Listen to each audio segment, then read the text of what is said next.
मैं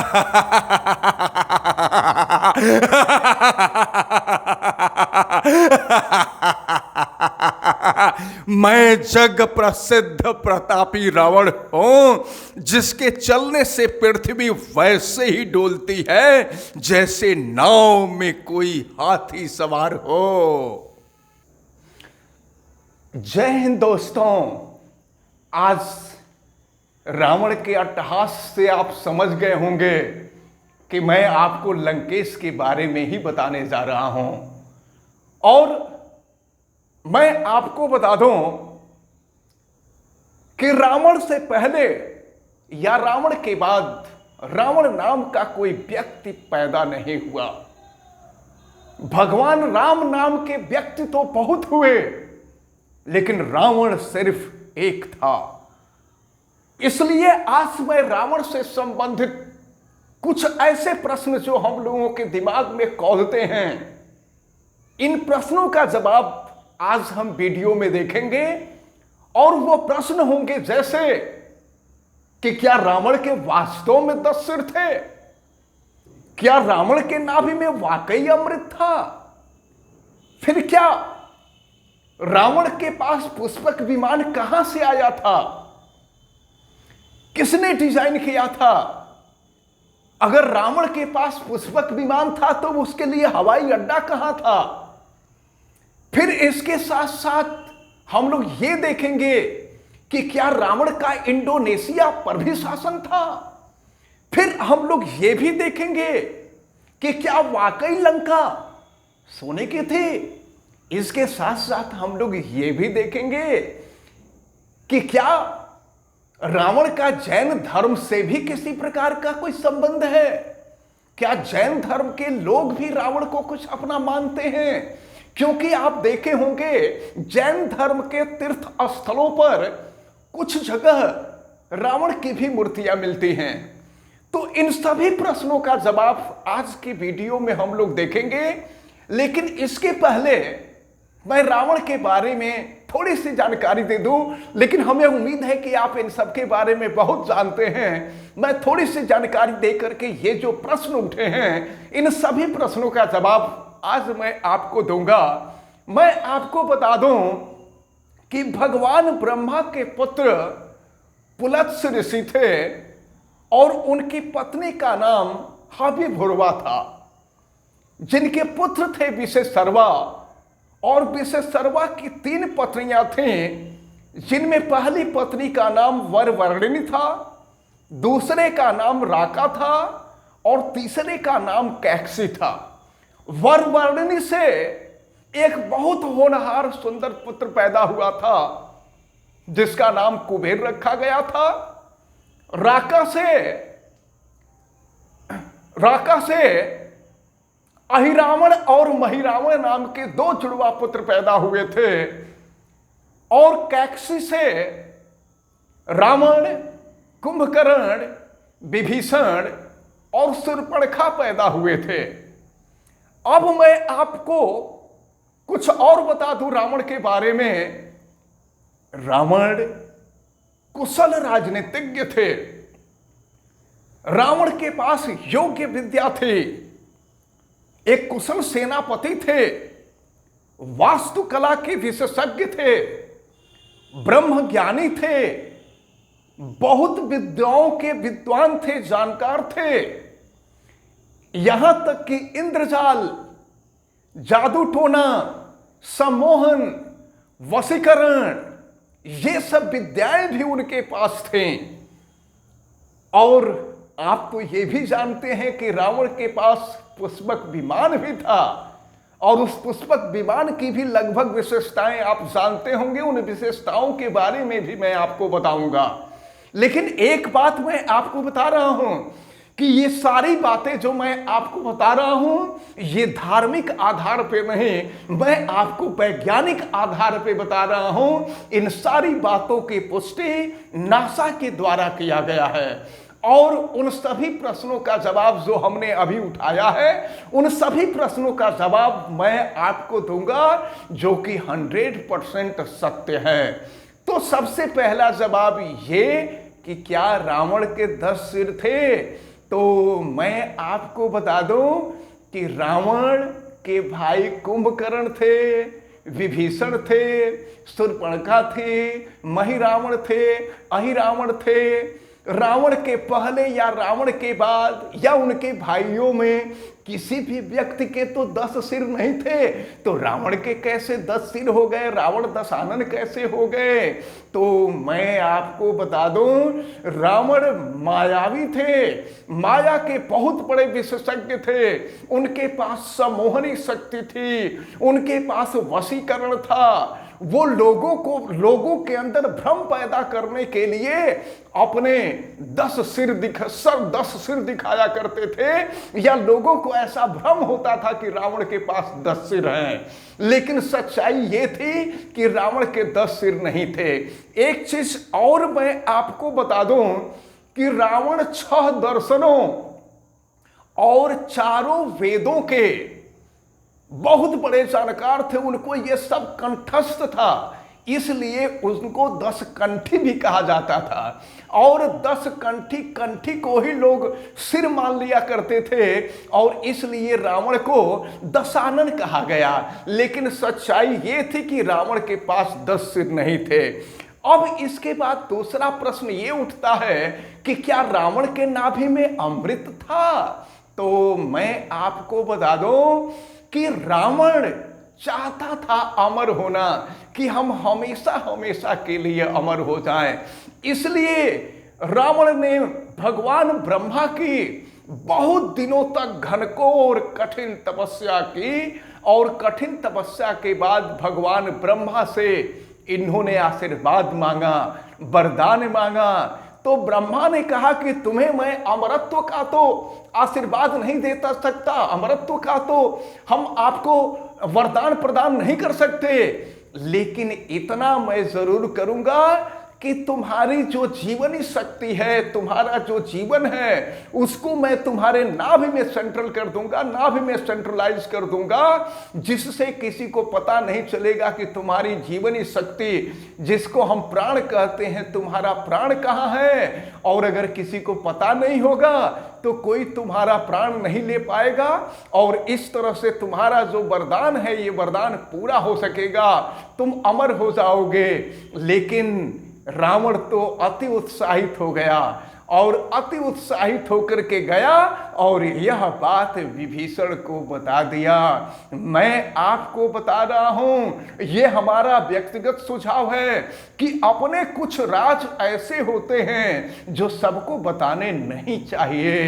रावण ने अगर विभीषण से यह राज बताया नहीं होता तो रावण का ये हश्र नहीं होता।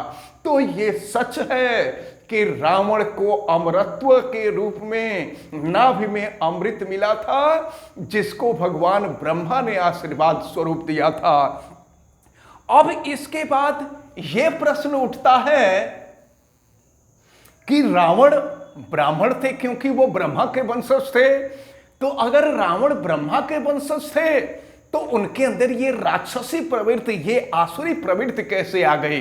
मैं आगे चल करके आपको बताऊंगा कि राक्षस शब्द का प्रयोग क्यों हुआ, राक्षस किसको कहते हैं। लेकिन मैं आपको ये बता दूं कि ये ब्रह्मा के संतान थे, या कह लीजिए ब्रह्मा के वंशज थे, इसलिए ये ब्राह्मण थे।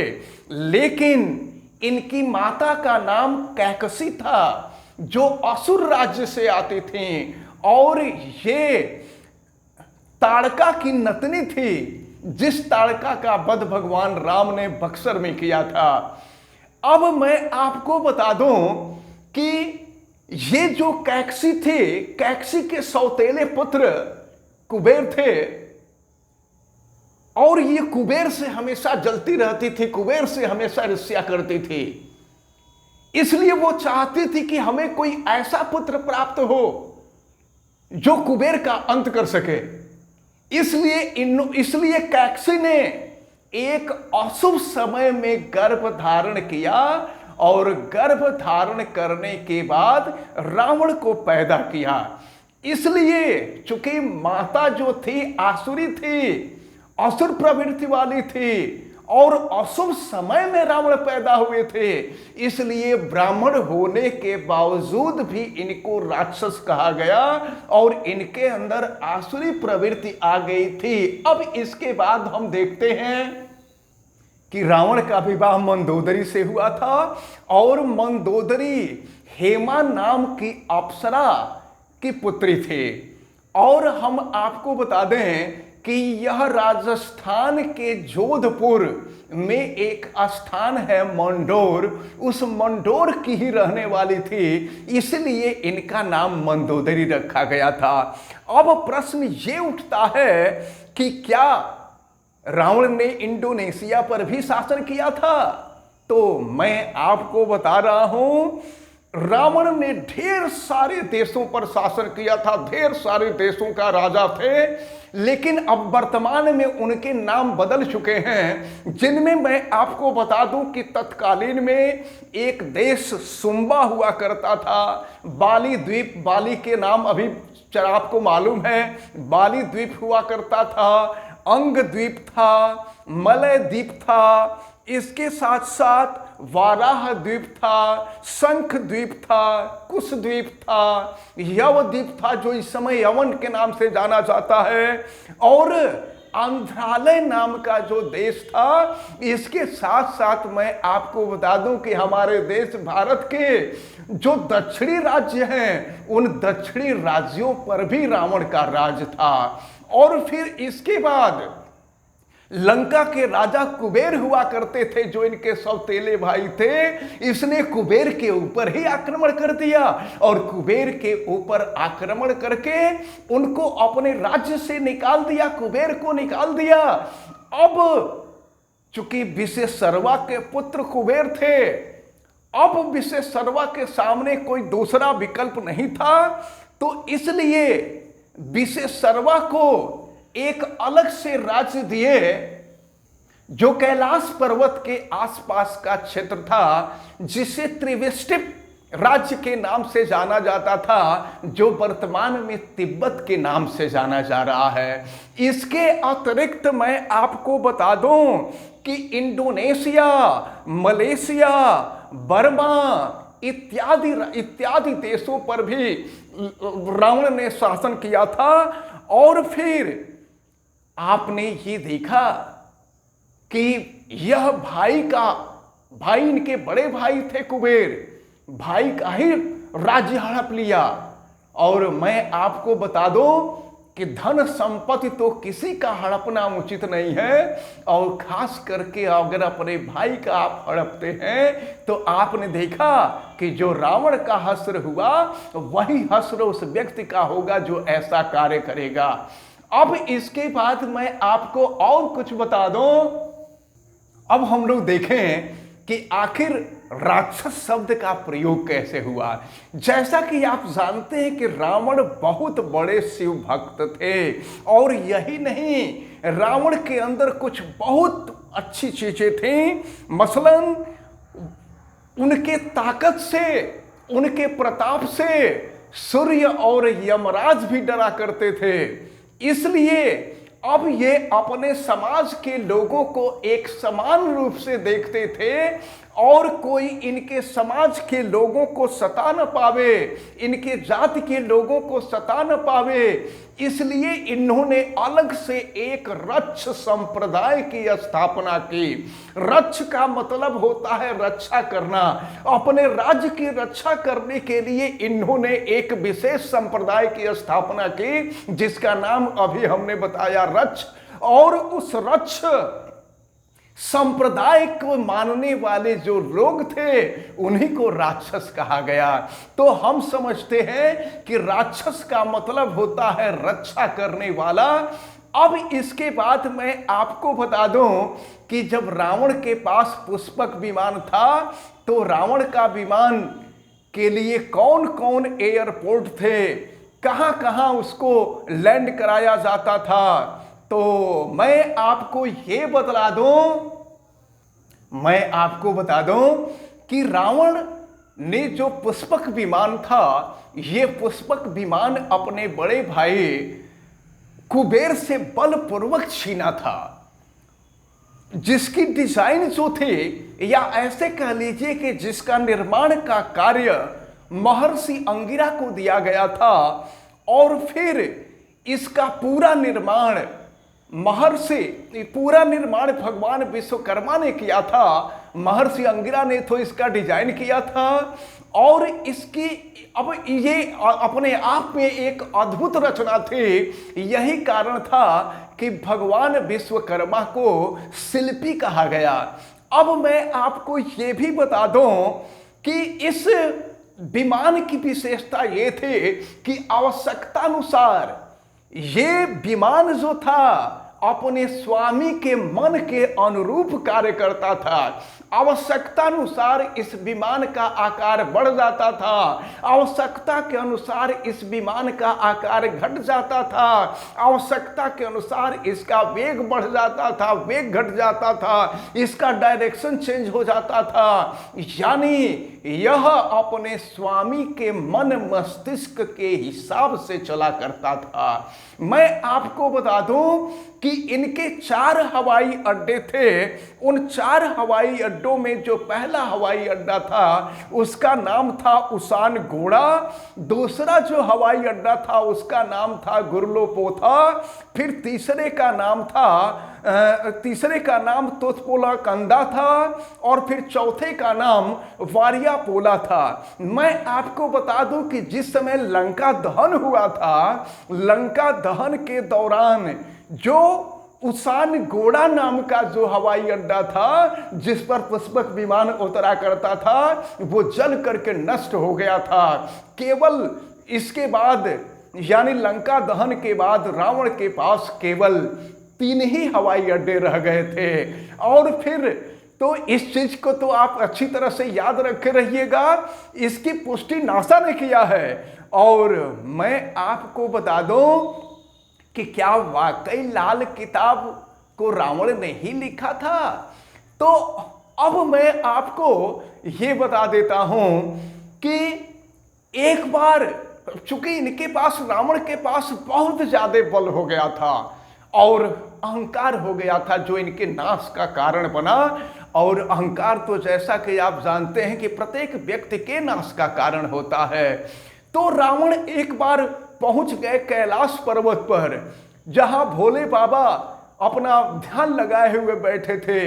ये कैलाश पर्वत को ही उठा करके सोचे कि ले करके लंका में ला करके रख दें, और ये कैलाश पर्वत को उठा करके ले करके आने लगे। लेकिन भोले बाबा ने किया क्या कि अंगूठे से उस कैलाश पर्वत को दबा दिया, जिससे यह कैलाश पर्वत फिर से अपने स्थान पर पहुंच गया। लेकिन उस समय रावण का हाथ जो था उस पहाड़ के नीचे दब गया, और फिर चिल्लाने लगा रावण, शंकर शंकर शंकर। और शंकर का मतलब होता है रक्षा करने वाला, रक्षा करो रक्षा करो रक्षा करो। और उस समय संस्कृत में उसने जो भगवान शिव का जो आराधना किया, वही शिव तांडव स्तोत्र के नाम से पुस्तक लिखी गई। अब मैं आपको बता दूं कि सूर्य के सारथी थे अरुण, और अरुण ने एक अरुण संहिता लिखी थी, जिस अरुण संहिता को उसने रावण को उपहार के रूप में दिया था। और ये इस पुस्तक के अंदर ये जो अरुण संहिता थी, यही अरुण संहिता बाद में चल करके इसका नाम लाल किताब रखा गया। इस लाल किताब के अंदर जन्म कुंडली के बारे में, हस्त रेखा के बारे में, और इसके साथ साथ सामुद्रिक ज्ञान, समुद्र के ज्ञान के बारे में, चूंकि लंका जो था समुद्र से घिरा हुआ था, तो इसमें सामुद्रिक ज्ञान का भी भंडार था। तो वही लाल किताब जो इस समय वर्तमान में है, तो वास्तव में यह रावण के द्वारा नहीं लिखी गई थी, यह अरुण के द्वारा लिखी गई थी, जो सूर्य भगवान के सारथी थे। अब हम लोगों के सामने ये प्रश्न आता है कि क्या लंका सोने की थी? वास्तव में लंका सोने की थी? तो मैं आपको बता दूं कि लंका को भोले बाबा ने बसाया था, और भोले बाबा को बसाया, भोले बाबा ने लंका को इसलिए बसाया था ताकि वह गिफ्ट के रूप में, उपहार के रूप में माता पार्वती को देना चाहते थे। इसलिए पूरे लंका का निर्माण स्वर्ण जड़ित रत्नों के द्वारा हुआ था, इसलिए उसको सोने का लंका कहा जाता था। लेकिन कुबेर से वो इतने प्रसन्न हुए एक बार कि उन्होंने कुबेर को पूरा लंका ही सोने का लंका दे दिया, और जिससे ये आसुरी प्रवृत्ति वाला व्यक्ति रावण जबरदस्ती अपने बड़े भाई से लंका छीन लिया। तो इस प्रकार मैं आपको बता दूं कि यह सच्चाई है कि लंका सोने की ही थी। और मैं आपको बता दूं कि रावण बहुत विनम्र भी थे। इनके विनम्रता के कुछ उदाहरण इस प्रकार मिलते हैं कि जिस समय भगवान राम लंका पे चढ़ाई करने के लिए रामेश्वरम में शिवलिंग की स्थापना कर रहे थे, उस समय उन्होंने रावण को आमंत्रण पत्र भेजा ताकि आप आवें और यहां पर शिवलिंग की स्थापना करें। रावण को पता था कि शिवलिंग की स्थापना होगी तो यहां सेतु बंद होगा, और अगर सेतु बंद होगा तो राम हमारे ऊपर आक्रमण कर देंगे, और हमारे ऊपर आक्रमण करेंगे तो हमारी हत्या हो जाएगी, हमारा वध हो जाएगा। लेकिन इसके बावजूद भी उन्होंने अपने महापंडित धर्म को निभाया और आमंत्रण स्वीकार किया और जाकर के शिवलिंग की स्थापना कराई। इसके साथ साथ मैं आपको बता दूं कि जब लक्ष्मण मूर्छित हो गए थे मेघनाथ के बाण से, तो उस समय भी सुसेन वैद्य को उन्होंने अनुमति प्रदान किया था कि वैद्य जी आप जाएं और लक्ष्मण को जा करके उनकी मूर्छा को दूर करें। इसके साथ साथ मैं आपको बता दूं कि माता सीता रावण के बंधन में लगभग 2 साल तक थीं, लेकिन रावण ने उनको कभी छुआ तक नहीं। ये अलग बात है कि रावण की अपनी एक दूसरी प्रतिज्ञा भी थी। अब इसकी चर्चा फिर हम कभी बाद में करेंगे, क्योंकि राम और रावण से संबंधित ऐसी ढेर सारी चीजें हैं जिनकी चर्चा हम लगातार पूरे जीवन भर करते रहे तो भी इनकी चर्चा खत्म नहीं होगी। अब मैं आपको बताता हूं कि सबसे अंत में एक प्रश्न जो पुटअप हो रहा है वो ये कि क्या रावण का जैन धर्म से कुछ लेना देना है। तो मैं आपको बता दूं कि जैन धर्म, जैन संप्रदाय के लोगों का मानना है कि ये हम लोगों के 24वें तीर्थंकर होंगे, और जैसे महावीर स्वामी को सम्मान दिया गया था, जो सम्मान जैन धर्म में महावीर स्वामी को है वही सम्मान रावण को भी दिया जाएगा। और इसलिए कुछ प्राचीन जैन तीर्थ स्थल है, वहां पर रावण की भी मूर्तियां मिलती हैं। अब मैं आपको बता दूं कि ईसा मसीह से लगभग 5076 वर्ष पूर्व रावण का वध भगवान राम ने किया था। तब से आज तक मैं आपको यह भी बता दूं कि रावण के मरने के बाद उनके शव को न तो दफनाया गया, न ही जलाया गया, न ही जल प्रवाह किया गया।